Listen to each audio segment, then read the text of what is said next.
பானிபூரியில் புற்றுநோய் பரவும் அபாயம் ஆய்வில் வெளியான அதிர்ச்சி தகவல். ரசாயனம் கலக்கப்படுகிறதா என ஆய்வு செய்ய தமிழக அரசு உத்தரவு.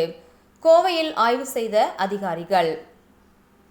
தமிழ்நாடு உணவு பாதுகாப்புத்துறை உத்தரவின் பேரில் மாவட்ட ஆட்சியரின் அறிவுறுத்தலின்படி மாவட்ட நியமன அலுவலர் தலைமையில் உணவு பாதுகாப்பு அலுவலர்கள் அடங்கிய 10 குழுக்களாக பிரிக்கப்பட்டு கோவை மாநகரில் பல பகுதிகளில் காந்திபுரம், வ.உ.சி. பூங்கா, காந்தி பார்க், ஆர்.எஸ்.புரம், பீளமேடு மற்றும் சிங்காநல்லூர், கணபதி, சாய்பாபா காலனி, சரவணப்பட்டி, வடவள்ளி, டவுன்கால், ராமநாதபுரம், உக்கடம், சுந்தராபுரம், குனியமுத்தூர் மற்றும் சுற்றுவட்டார பகுதிகளான மாவட்டத்தில் கிணத்துக்கடவு, தொண்டாமுத்தூர், மதுக்கரை, வால்பாறை, மேட்டுப்பாளையம், அன்னூர், பெரியநாயக்கம்பாளையம் போன்ற பிற பகுதிகளிலும் பானிபூரி விற்பனை செய்யும் கடைகள் மற்றும் பானிபூரி தயாரிக்கப்படும் இடங்கள், துரித உணவு விற்பனை செய்யும் தள்ளுவண்டிகள் தொடர்ந்து கள ஆய்வு மேற்கொள்ளப்பட்டு வருகின்றது.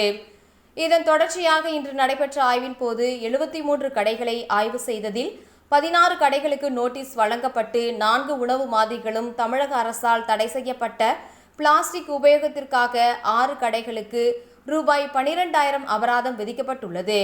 மேலும் பானிபூரி விற்பனை செய்யும் கடைகள் மற்றும் பானிபூரி தயாரிக்கப்படும் இடங்களில் மேற்கொள்ளப்பட்ட கள ஆய்வில் 73 சில்லறை விற்பனையாளர்கள் மற்றும் 4 தயாரிப்பு இடங்களில் அதிக கலர் சேர்க்கப்பட்ட 65 லிட்டர் பானிபூரி மசாலா, 57 கிலோ தரமற்ற உருளைக்கிழங்கு, காளான் 5 கிலோ மற்றும் 19 கிலோ உருளைக்கிழங்கு மசாலா, செய்தித்தாள்கள் பயன்படுத்தி பரிமாறப்பட்ட பஜ்ஜி, போண்டா போன்ற உணவுப் பொருட்கள் மற்றும் அதிக நிறம் சேர்க்கப்பட்ட சிக்கன் 65, காளான் மசாலா போன்ற 15 கிலோ உணவுப் பொருட்கள் பறிமுதல் செய்யப்பட்டுள்ளது.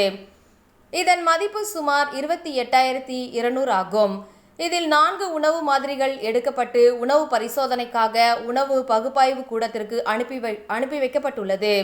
அந்த அறிக்கையின் அடிப்படையில் சம்பந்தப்பட்ட தயாரிப்பாளர் மற்றும் விற்பனையாளர் மீது உரிய நடவடிக்கை எடுக்கப்படும் என உணவு பாதுகாப்புத்துறை அதிகாரிகள் எச்சரிக்கை விடுத்துள்ளனர்.